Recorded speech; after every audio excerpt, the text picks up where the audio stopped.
Hi friends, welcome back to my channel Lakshmi ideas. నేను ఈరోజు చూపించే రెసిపీ అయితే వంకాయ పచ్చిశనగపప్పు కర్రీ అండి.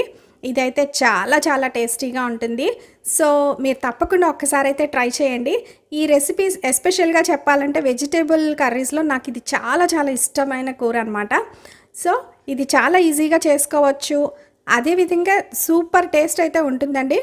ఇప్పుడు ఎలా చేసుకోవాలి అనేది చూసేయండి.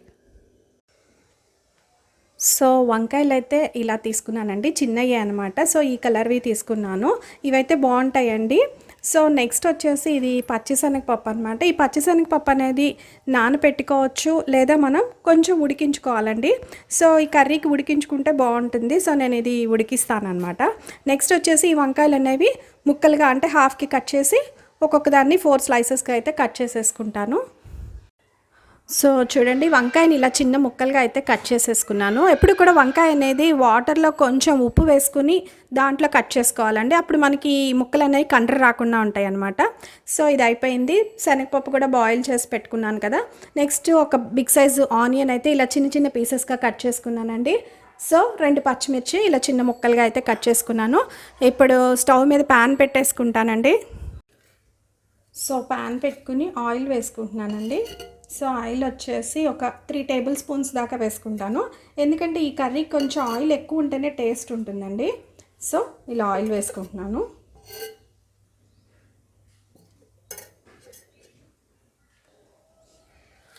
ఆయిల్ హీట్ అయిన తర్వాత పచ్చిశనగపప్పు అండి, తాలింపు దినుసుల్లో పచ్చిశనగపప్పు వేసుకుంటున్నాను. నెక్స్ట్ వచ్చేసి మినపప్పు అన్నమాట. నెక్స్ట్ జీలకర్ర, సో ఆవాలు వేసుకుంటున్నాను. ఇవి కొంచెం వేగిన తర్వాత సో 2 ఎండుమిరపకాయలు ఇలా కట్ చేసి వేసుకుంటున్నానండి.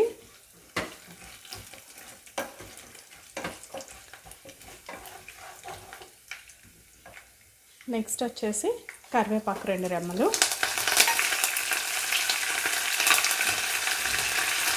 సో ఇప్పుడు ఆనియన్ ముక్కలు ఉన్నాయి కదా, సో అవి వేసుకుంటున్నానండి.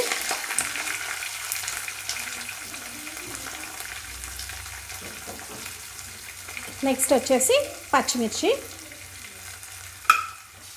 సో ఇప్పుడు అది ఒకసారి కలుపుకుని ఒక 2 మినిట్స్ మగ్గ పెట్టుకోవాలండి. ఉల్లిపాయ కొంచెం మగ్గితే తర్వాత వంకాయ ముక్కలు వేసుకోవాల్సి ఉంటుంది. సో కొంచెం ఆనియన్ మగ్గిన తర్వాత అల్లం వెల్లుల్లి పేస్ట్ అండి. సో ఇది నేను ఇంట్లో ప్రిపేర్ చేసుకున్నాను అనమాట. ఒక 1/2 స్పూన్ అయితే సరిపోతుంది. సో నేను వంకాయ వచ్చేసి ఒక 1/2 కేజీ తీసుకున్నానండి. సో దానికి చెప్తున్నాను అనమాట ఈ మెజర్మెంట్స్ అన్నీ కూడా. సో ఇది ఒకసారి ఇలా కొంచెం ఈ అల్లం వెల్లుల్లి కొంచెం ఆయిల్లో మగ్గేలాగా కలుపుకుంటున్నాను.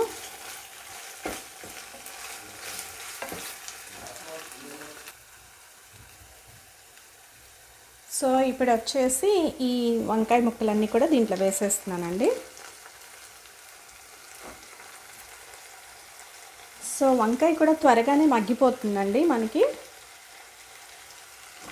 సో మొత్తం వేసిన తర్వాత కొంచెం పసుపు వేసుకుంటున్నాను. సో పసుపు, రుచికి సరిపడా ఉప్పు వేసుకుంటున్నానండి. వేసుకుని ఒకసారి ఇదంతా కలిపేసుకుని మూత పెట్టేస్తే మనకి మగ్గుతుందండి వంకాయ అనేది చక్కగా. సో ఒకసారి ఇలా కలిపేసుకుని మూత పెట్టుకుంటున్నాను. సో ఒక 5 మినిట్స్ మగ్గిన తర్వాత చూపిస్తాను. సో ఇప్పుడు మూత తీసి చూస్తున్నానండి. చూడండి, చక్కగా ఆయిల్ తేలితే వంకాయ అనేది మగ్గింది. సో ఇప్పుడు ఏంటంటే మనం ఈ శనగపప్పు అనేది వేసేస్తున్నాను, ఉడకపెట్టిన శనగపప్పు. ఒకసారి అయితే కలుపుతున్నానండి.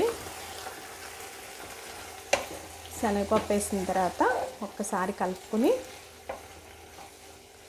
ఒక 2 మినిట్స్ అయితే మూత పెట్టేస్తున్నాను.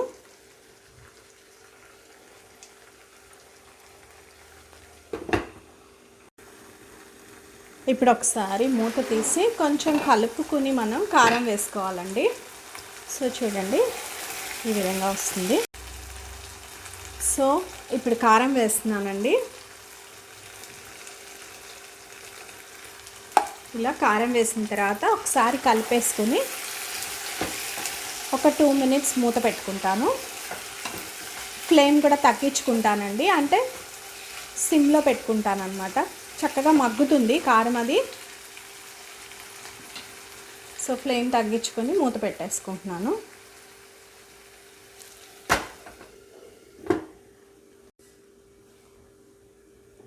ఇప్పుడు మూత తీసేసి కొంచెం గరం మసాలా పౌడర్ వేసుకుంటున్నానండి. సో ఈ గరం మసాలా కూడా నేను ఇంట్లో ప్రిపేర్ చేసుకున్నాను అనమాట.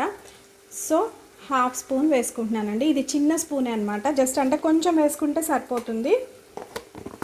వేసుకున్న తర్వాత ఒకసారి కలిపేసుకుంటున్నాను. చూడండి మొత్తం కూడా మగ్గిపోయింది. సో ఈ మసాలా పట్టేలాగా ఒక్కసారి కలుపుకుని కొత్తిమీర వేసుకుంటే సరిపోతుంది. సో ఇప్పుడు కొత్తిమీర వేసేస్తున్నాను.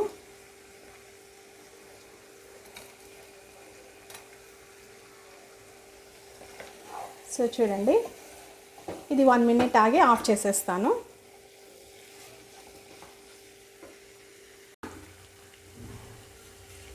సో ఇప్పుడు స్టవ్ ఆఫ్ చేసేసి నేను సర్వింగ్ బౌల్లోకి అయితే తీసేసుకుంటున్నానండి.